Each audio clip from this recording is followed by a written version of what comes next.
industrial businesses. You two have grown up in families that have been completely creative. You, David, the art world, you beautiful jewelry, silver, magnificent things. So I'd like you to each spend a few minutes talking about what it was like to grow up. You are fifth generation, you are fourth generation. Talk a little bit about what it was like to grow up in those kinds of families. Well, my name is David Wildenstein, and my family has been in the art business for 5 generations. Basically, it was my great-great-grandfather who started.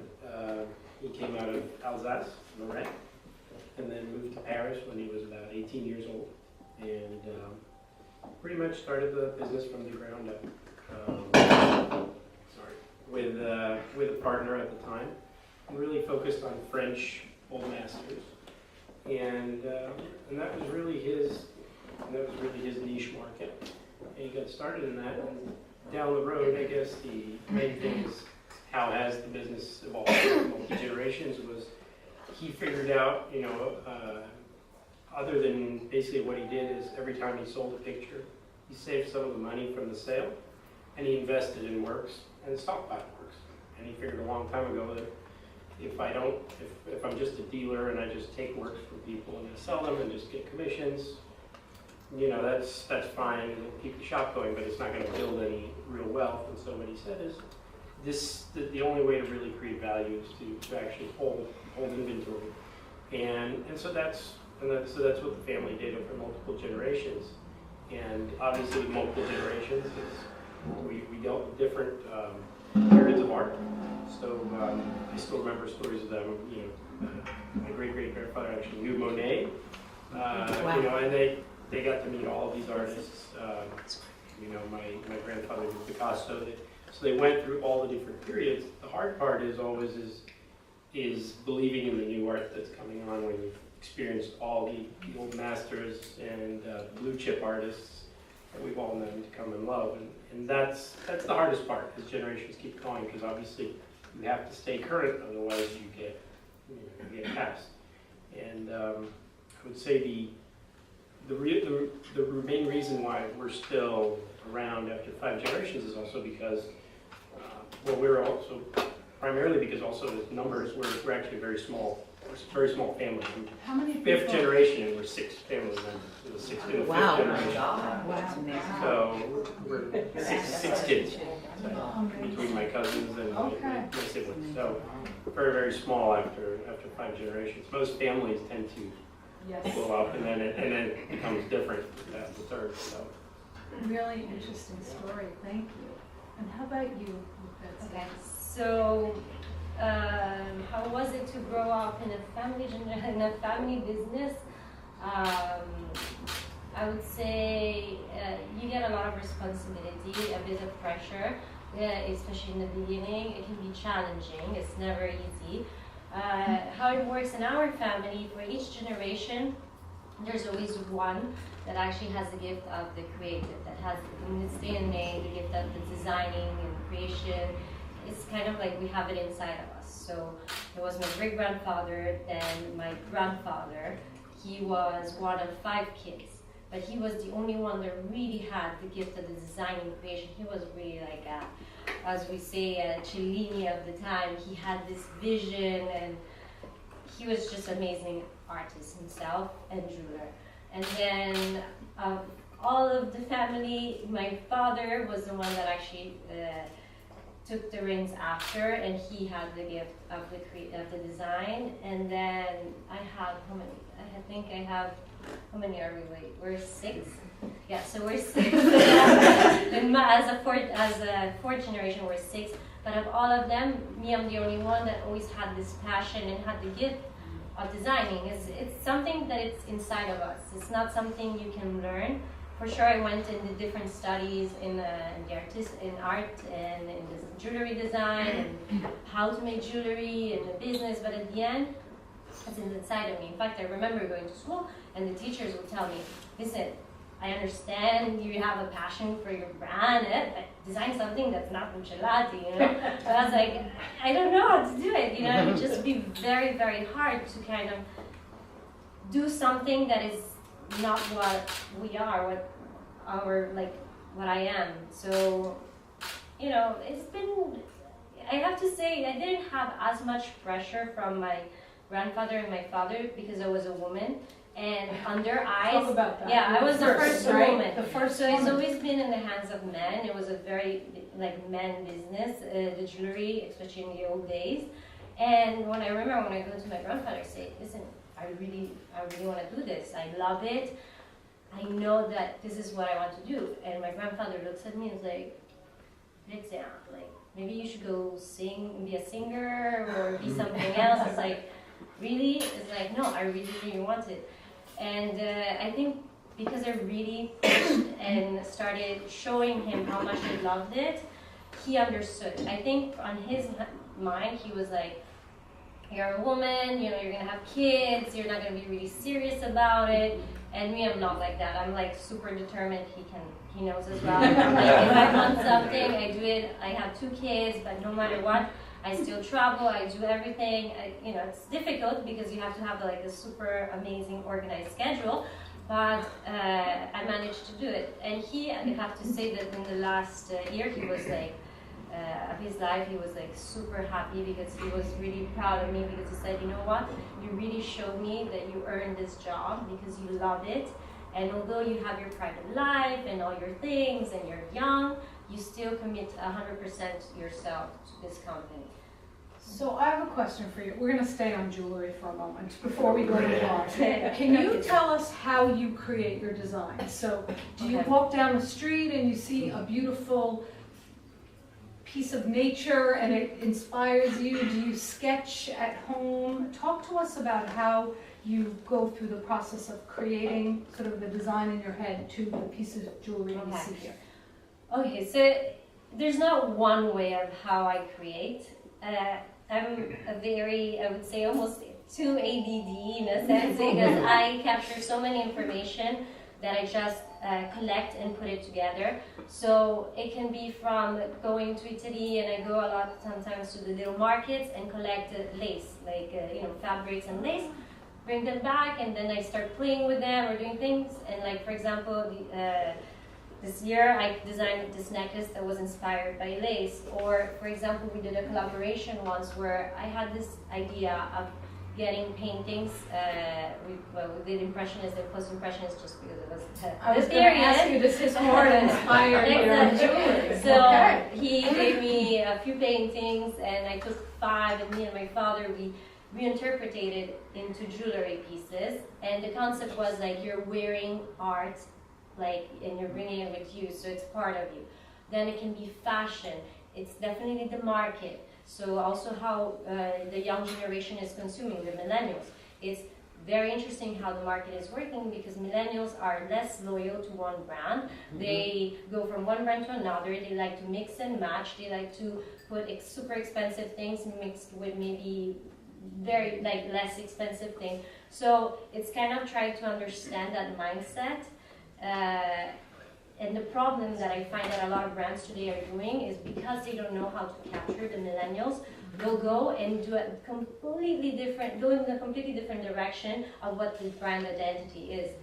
So like I've been seeing this with a lot of also jewelry brands, they're going into something that they're not, and then they're losing the clientele that actually purchases. Because millennials, yes, we have to focus on them, but they're not the main, the main clients. So there's a very it's hard to thin balance, air. right? Exactly, you have to find the right balance. So I love your perspective on the art market today and how you see this shift. First of all, share with us you probably have a particular expertise. Or maybe, the family is obviously known for old masters, right. Impressionists, and you know it's very difficult today to kind of get the contemporary and the modern world has really changed. The pace, also how people collect today has changed.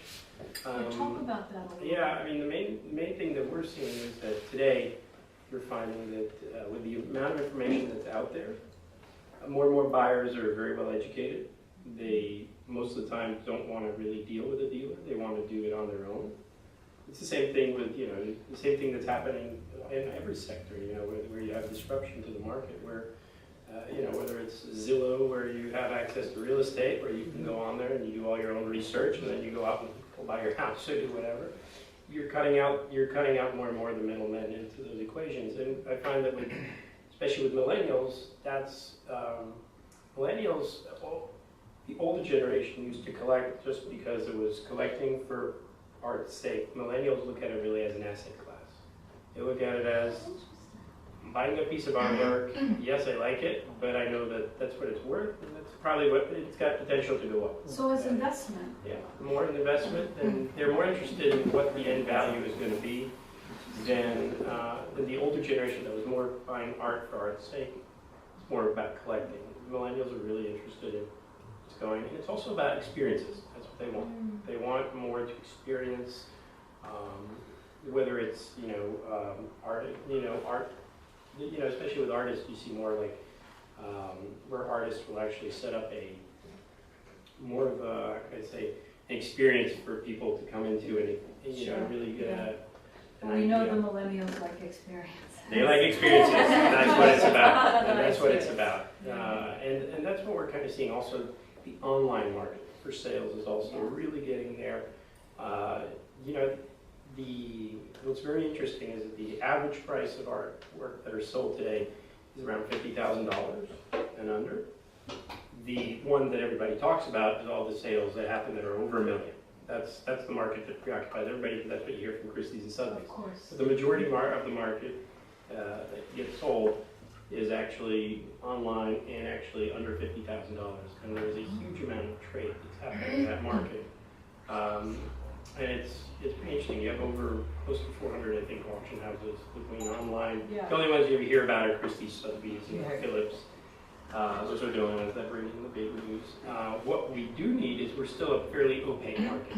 So as much as there has been a lot of, I'd say, leaps and bounds in terms of transparency when it comes to ArtNet that allows you to do price research, you're still not at the point to where you can actually, it's not like a piece of real estate where you can pay a title company that's going to go out there and do your title research for you.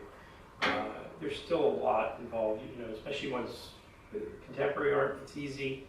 You buy a piece of artwork, there's no headaches with it. It comes from the artist. It doesn't have any kind of past problems with provenance or anything. With old masters, there's a lot more research involved. It's two different ways of looking at it, and I think that what the market is what we're starting to see is more and more transparency, and more people want tools that will allow them to do that research. Yeah, for sure. Technology's disrupted every single industry. And So let me ask you, are people actually buying art online? I think Yes. they are. They will just look at it There on... is a It's barrier. incredible. There is a barrier as to how much. Tell me. There seems to be like over $50,000. People start not wanting to buy online because it's just like, I want to actually see it. I want to see it. I want to experience it. I want to understand what I'm buying. It's just the same way, like, you're not going to buy a house online. There's a point where, up to a certain price point, I'm fine with buying online. After that, I want to actually see it. Even though the transaction, most of the time, it's either advertised online or some form the internet is communicating. Now, I think that with some of the technological advances that are happening, especially on the due diligence side and also on the transparency side of the market, also with the banks that are starting to really get involved in terms of in terms of verification and trust relationships, so that people have a trust thing. What they want is they want trust when they actually buy the artwork or they buy the piece. As that progresses, I think you'll see the amount of the transaction that will increase with it. Online. Now, how has technology transformed the jewelry industry? Share a little bit of that. And are people, I'm assuming you don't have an online. I actually believe a lot in the online, That's but because inside you're a of us, millennial. inside of a certain, no, it's not Yeah, just because no. I'm a millennial.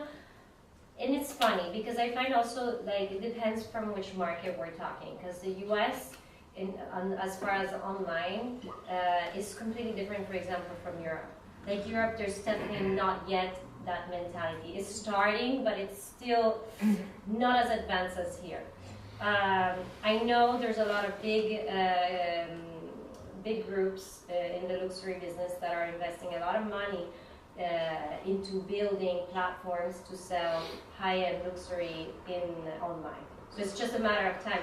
Like I was talking today at lunch to this guy, and I said, we actually just started with Net-a-Porter, and everything is about under 60,000 what we're selling, and it goes either two ways. We've been selling certain type of, definitely some pieces, but also is bringing a lot of more awareness and attention that comes back to the stores. Because I think still our clientele is that type of clientele that needs to come to the store, needs to see it, try it on, feel it, speak with somebody, understand what stones there are, how it's made, the craftsmanship and everything. But as far as the next 5-10 years, I think that's completely going to change. It's going to be very... The problem is also what's happening is that you have more and more people that make more research. The online is giving you possibilities sometimes of buying maybe the same piece for less money in another because there is a different, there is a better deal. So that's a direction that I guess my generation or our society is bringing us to do. So the retail is going to definitely suffer. Probably the high-end luxury market, what I can imagine is probably stores will focus more and more on giving more unique experiences to their clientele to bring them in. Because I see it not just as far as like just bringing the client, but also when we do events or we do things, we always try to find ways that are exciting or different so that, we bring and we drive the traffic. I mean, this is something very unique. We never did this before, and I'm super happy, to do this because it's very unique also for us. But it's challenging in every direction because, for example, a townhouse like this. So it's a beautiful townhouse, it's a beautiful space, but as well it has a certain type of cost to run. And it's very hard, of course, to cover those costs when you don't have maybe as many events or passage because eventually the online business is going to take away. So it's something that it's not now we're fine, but in the next 5-10 years it's going to change. It's going to change. It's so interesting walking up. I walked many blocks up here, and how different Madison Avenue has changed. So, I mean, so many empty stores. 10-15 years ago, every store was filled, booming. So I learned tonight something different about you. You might be shifting a little, not shifting away from all that, expanding into real estate. Talk a little bit about that, because there's similarities in the business. Yeah, as we talked about. I think there's similarities. I mean, the main thing was, I've been 5th generation going into a family business, and I think the hardest part with any multi-generational business is kind of, finding your own little niche in there and kind of leaving your mark. You're always, as she said, you live with that responsibility of knowing that you're holding someone else's baby the whole way through. And that, a lot of pressure, yeah, because, you have, if you fail, people will always talk about it. And if you succeed, well, it's expected because people did it before you. And that's it. So, no pressure.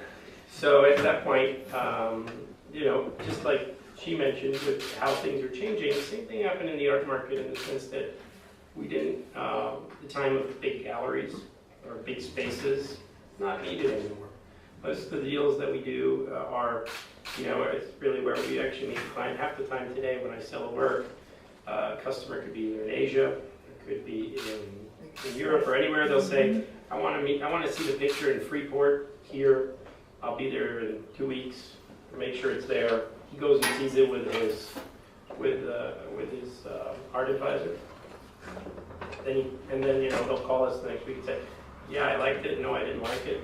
Deal gets done. Right. So we faced the same thing. Whereas we were like, beautiful building here on 64th Street. It's a big space, and we felt it. Okay, what are we going to do with this huge space? It's now empty because we don't It's not a period where people used to just come and walk by, because there was none of that globalization, and that's really what changed. And so in that sense, what I did is I looked at the family real estate portfolio and basically shifted, basically just mostly now dealing in mostly a commercial real estate portfolio with some retail and a lot of multifamily residential. And that's kind of my business. We do a lot of investments in Brooklyn, and developing a lot in Bushwick, We talked about that. other fringe neighborhoods, Astoria, those areas. And so that's nice. So that's my side. So that's your mark that you're That's leaving my mark, on yeah. your family legacy. And what will be your legacy? If you had to guess it tonight. Like, what do you want to see for Buccellati in 20 years when you're CEO of the company and running it? CEO is a bit of a headache. Yes, I Just know, because- from first-hand experience. I have to deal with the CEO all the time, and then I was like, oh. I'm a CEO, I understand, you don't want to be. No, the problem is this, is that I think like, the only challenge is like, I think when you're an artistic person and you have in the hands the creative part, and you're so emotional about it. Like, I'm very emotional. Like, if I would design the craziest pieces I could and just whatever of the market. But of course, that's not a realistic way. So in a sense, I think it's good that there's a CEO that kind of drags down also the lines, of what is, not doable, but what we should do. And then, I can always edge out into some things, but we have a certain line. And then that's my part where I actually like is more the creative part or a little bit outside. And because also I think when I stay out of the numbers and all of that part, I can manage to get more of an outside feel, outside of the box feel. And that's what a lot of my philosophy when I design is kind of like, okay, what has not been done? What can we do that would be amazing, like that it's maybe that almost would shock people that Buccellati is doing something like that. So for example, 3 years ago, I did this iPhone and iPad cover, all in gold with diamonds and our workmanship, all engraved. Like it was like a $500,000 piece, like, and it was all over every magazine. We presented it in Basel. Still today, somebody was talking about it, saying, it's something so unique, so special. And I think like that was kind of my first step into the company, saying, okay, this is Buccellati, but at the same time, so my idea was like, I want to create a piece that will show people that Buccellati is not just what it was, but it's coming to a next step. That next step, it's related to technology. That's why I chose the Apple, the iPhone, because at that moment, I think 4 years ago, it was like the pioneer, everybody was just talking of iPhone, Apple. So it was kind of all this philosophy behind it that really made sense. So I'm sure in the next years we're gonna go into other new steps. From an artistic point of view, I think there's gonna be a lot of things that will relate to how our world is gonna evolve, that will be inspiring and will be reinterpreted in the pieces that I'll do. I think, especially in the last few months, we've been being acquired by a Chinese group, actually, because we were majority owned by a private equity fund, Italian private equity fund, and after 5 years, of course, they have to sell. And we found an amazing group that actually has this vision like how we have it. They really want to create something that's unique, really maintain the one-of-a-kind pieces and bring the company to just help us grow the awareness, develop the Asian market, which today is huge because most of our biggest sales is in China. Like the $1 million necklaces, China. Middle East, we're still young, but definitely they'll help us. But Middle East is a market that is very influenced by the media, communication, celebrity world. So, we'll get there because of course when new funds come in, there's a lot of space for growth on that side. So what's going to happen in the next 5-10 years? I think the brand is definitely going to stay with the same philosophy of craftsmanship. Like that's one of our things is like the Don't pieces. compromise on the quality. No, the quality has to be the same. The quality is the essential, the engineering, the craftsmanship, the techniques that we use. What I'm working a lot with my father is finding old Renaissance techniques that we use or were not used for a long time, and modernizing them and twisting them to the contemporary. So we find like new ways of creating. So it's almost like being a little bit scientist in a sense, because we're finding new ways of how to mix golds and create a different contrast or textures. So that's very exciting. But 5-10 years, I think Buccellati is going to grow a lot. As awareness and definitely as product-wise as well. Yeah, that's exciting. So what I thought we'd do now is open it up. I'm sure you may have some questions. Anyone for this amazing couple? No. Incredible. Questions? Yeah, go Jen. Hi, my name is Jen. My connection here tonight is my husband Stephen works without any ByJolyne. It's one of my partners. So it sounds, it's very interesting because it sounds like your youth has really been a big advantage for you in understanding the need for digital transformation and not a brick and mortar. And your journey is impressive. But my question for you is, when you look at your peers, maybe even outside of your peers, who would you like to emulate as far as who is doing the digital transformation in a way that you would like to do? Or if Relating to the art world or to the to just either the online merchant place. So from the art perspective, we recently, about 2 years ago, started a startup for transparency in the art world. The platform is called The Artery, and we've been heavily involved. We're a couple members in there. And we started this this firm that actually will allow people to be able to do due diligence on artworks. And what we did is we actually put it we used our research database that we actually put into the system, and you should actually be able to see that product's going to be coming in early next year. It's going to be available to the general public, and it's going to start also monitoring provenance for all artworks, sales. He's got to figure it out. He did it. Yeah, and we basically use blockchain technology to secure it. Oh, And, wow. yeah, the main partner I have in there is one of the gentlemen that founded SAP, who was interested in it, who's actually passionate about art. He came to us and he said, we need to create something that's going to allow people to be able to do due diligence and to get that transparency. So that's what we've been working on. Is there a firm that you think you would want to emulate, or I know that who you admire who's done? Well, it's tricky because a lot of the fashion online businesses today, like I find there's been a period where a lot of them were kind of suffering a little bit. They've been going through a lot of transitions, but now they're starting to bloom a lot more. Something has changed in the last year, probably also how they've been targeting and focusing on certain different things.